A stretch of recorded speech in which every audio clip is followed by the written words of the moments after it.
हिंदू धर्म में गुरुवार के दिन को भगवान विष्णु की पूजा के लिए बेहद खास माना जाता है। कहते हैं सच्चे मन से उनकी पूजा करने वाले भक्तों की सभी मनोकामनाएं भगवान विष्णु जरूर पूर्ण करते हैं। हिंदू धर्म शास्त्र के अनुसार गुरुवार को भगवान विष्णु की विधिवत पूजा करने से जीवन के सभी संकटों से छुटकारा मिलता है।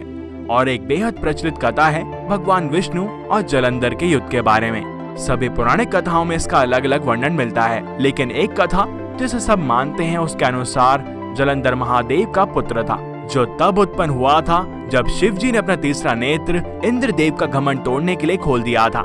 जलंधर को शुक्राचार्य ने शिक्षा दी थी और इसीलिए वो असुरों का एक भगवान बन गया। जलंधर ने तीनों लोकों स्वर्ग, भूलोक और पाताल लोक पर आक्रमण कर उन पर काबू कर लिया था। उसकी बुराई और दुष्टता इतनी बढ़ गई थी कि भगवान विष्णु को भी उससे युद्ध करना पड़ा था। लेकिन इस कथा को आरंभ करने से पहले यदि आप हमारे चैनल पर नए हैं तो इसे सब्सक्राइब जरूर करें, साथ ही नोटिफिकेशन बेल को भी दबाएं और बोलें नारायण नारायण। जलंधर की शक्ति थी उसकी पत्नी वृंदा, जिसके पतिव्रत धर्म के कारण सभी देवी देवता मिलकर भी जलंधर को पराजित नहीं कर पा रहे थे। इससे जलंधर को अपने बल पर अभिमान हो गया था और वे वृंदा के पतिव्रत की अवहेलना करके देवताओं की स्त्री को सताने लगा। ये जलंधर ने इसलिए किया क्योंकि एक बार ऋषि भृगु जलंधर से मिलने आए थे। उन्होंने जलंधर को हिरण्यकश्यप और विरोचना के बारे में बताया था और साथ ही समुद्र मंथन के बारे में भी। जलंधर को समुद्र मंथन से घृणा हो गई।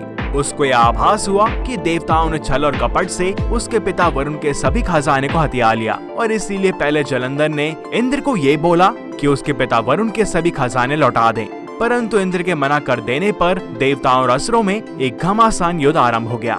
दोनों ही पक्षों को भारी नुकसान हुआ था और बहुत से योद्धा वीरगति को प्राप्त हुए। शुक्राचार्य ने अपनी विद्या से सभी असुरों को पुनः जीवित कर दिया और वहीं गुरु बृहस्पति ने भी सभी देवताओं को द्रोणागिरी पर्वत की सहायता से। इसके उपरांत शुक्राचार्य के कहने पर जलंधर ने द्रोणागिरी पर्वत को ही पानी में डुबा दिया ताकि गुरु बृहस्पति पुनः देवताओं को जीवित ना कर पाएं। यह देखकर देवताओं का मनोबल टूट गया और वो भगवान विष्णु के पास गए। नारायण ने युद्ध के लिए हाँ तो कर दिया, परंतु माता लक्ष्मी जी को वचन दिया कि वो जलंधर का वध नहीं करेंगे, क्योंकि जलंधर का जन्म समुद्र से हुआ है और माता लक्ष्मी उन्हें अपना भाई मानती हैं।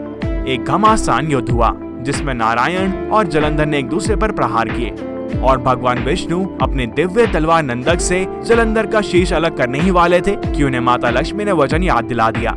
अब नारायण देवताओं की ओर सहायता नहीं कर सकते थे और इसीलिए देवता यह युद्ध हार गए और जलंधर तीनों लोकों का सम्राट बन गया। परंतु जलंधर यहाँ नहीं रुका। पुराण की कथा के अनुसार जलंधर देवी लक्ष्मी को भगवान विष्णु से छीन लेना चाहता था, इसीलिए उसने बैकुंठ पर आक्रमण कर दिया। लेकिन देवी लक्ष्मी ने जलंधर से कहा कि हम दोनों ही जल से उत्पन्न हुए हैं, इसीलिए हम भाई बहन हैं। देवी लक्ष्मी की बातों से जलंधर प्रभावित हुआ और माता लक्ष्मी को बहन मानकर बैकुंठ से चला गया। इसके बाद वह कैलाश पर जाकर देवी पार्वती को पत्नी बनाने के लिए आग्रह करने लगा। इससे देवी पार्वती क्रोधित हो गईं और महादेव को जलंधर से युद्ध करना पड़ा। वृंदा से सतीत्व के कारण भगवान शिव का हर प्रहार जलंधर निष्फल कर देता था, जिसके बाद देवताओं ने मिलकर एक योजना बनाई और भगवान विष्णु जलंधर का वेश धारण कर वृंदा के पास पहुंच गए। वृंदा भगवान विष्णु को अपना पति जलंधर मानकर उनके साथ पत्नी समान व्यवहार करने लगी। इससे वृंदा का पतिव्रत धर्म टूट गया और शिव ने जलंधर का वध कर दिया। इस पुराण के अलावा कहीं भी जलंधर को शिव पुत्र के रूप में मान्यता नहीं दी गई है। जलंधर के विषय में अन्य स्थानों पर यह उल्लेख मिलता है कि सागर मंथन के समय देवी लक्ष्मी के साथ जलंधर भी उत्पन्न हुआ था। वह असुरों का हिमायती था और वर्तमान जलंधर नगरी इसकी राजधानी थी। जलंधर में आज भी असुर राज जलंधर की पत्नी देवी वृंदा का मंदिर मोहल्ला कोट किशनचंद में स्थित है। मान्यता है कि यह प्राचीन गुफा थी जो सीधी हरिद्वार तक जाती थी। इस मंदिर से जुड़ी कथा के अनुसार भगवान विष्णु द्वारा सतीत्व भंग किए जाने पर यहीं पर वृंदा ने आत्मदाह कर लिया था और इसकी राख के ऊपर तुलसी का पौधा जन्म लिया था। तुलसी देवी वृंदा का ही स्वरूप है, जिसे भगवान विष्णु लक्ष्मी से भी अधिक प्रिय मानते हैं। जलंधर की नगरी जालंधर के विषय में पुराणों में उल्लेख मिलता है कि यहाँ पर 12 तालाब हुआ करते थे और शहर में प्रवेश के लिए नाव का सहारा लेना पड़ता था। इस स्थान की 4 दीवारी के बाहर एक पुराना तालाब था जो अन्नपूर्ण मंदिर को छूता था तथा एक तरफ ब्रह्मकुंड की सीमा को लगता था। आज भी यहाँ पर पुरानी छोटी ईंटों की सीढ़ियां बनी हुई हैं। तो ये थी कथा कि कैसे श्री हरि विष्णु ने संसार के संचालन के लिए एक बार फिर से छल के द्वारा जलंधर का वध किया। उन्होंने एक बार फिर संसार में शांति की स्थापना की और धर्म का नया मार्ग दिखाया। इसलिए यदि आपके कार्यों में कोई भी रुकावट आ रही हो तो भगवान विष्णु का श्रद्धा पूर्वक ध्यान करने से आपकी सभी समस्याएं दूर हो सकती हैं और साथ ही आपकी मन को शांति भी मिलती है। अब बात करते हैं उन मंत्रों की जिनके द्वारा आप भगवान विष्णु का आशीर्वाद प्राप्त कर सकते हैं। नंबर 1, ओम नमो नारायणाय, अर्थात मैं सर्वशक्तिमान के सामने झुकता हूँ। ऐसा माना जाता है कि ओम नमो नारायण मंत्र मृत्यु के बाद आनंदमय जीवन के लिए वैकुंठ ले जा सकता है।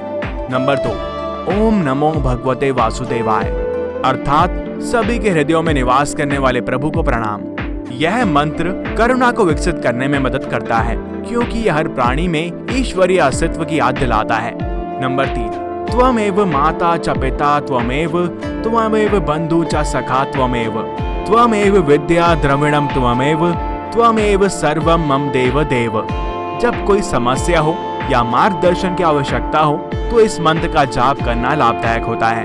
ऋषियों का मानना था इस विशेष मंत्र के पाठ से व्यक्ति को एकाग्रता प्राप्त करने में मदद मिलती है और भगवान विष्णु जीवन के हर क्षेत्र में उनका मार्गदर्शन करते हैं।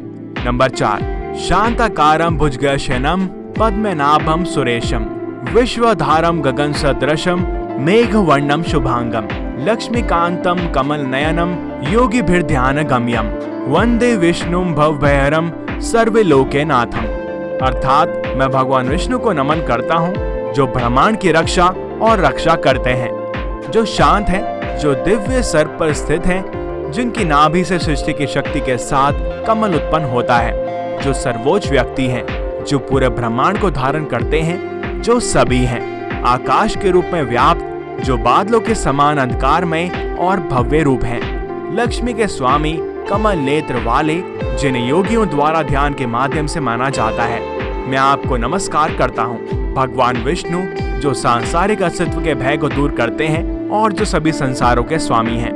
यदि कोई नियमित रूप से इस मंत्र का जाप करता है तो वह निडर हो जाता है क्योंकि यह मंत्र व्यक्ति को असत्य सांसारिक मामलों और उसके भय से बाहर निकालने के लिए समर्पित है। तो बोलो नारायण नारायण। अगर आपको ये वीडियो पसंद आई हो तो इसे लाइक और शेयर करना ना भूलें। साथ ही हमारा समर्थन करें हमारे चैनल को सब्सक्राइब और बेल आइकन को प्रेस करके, जिससे कि हम प्रभु की ऐसी कथाएं ज्यादा से ज्यादा लोगों तक पहुंचा पाएं।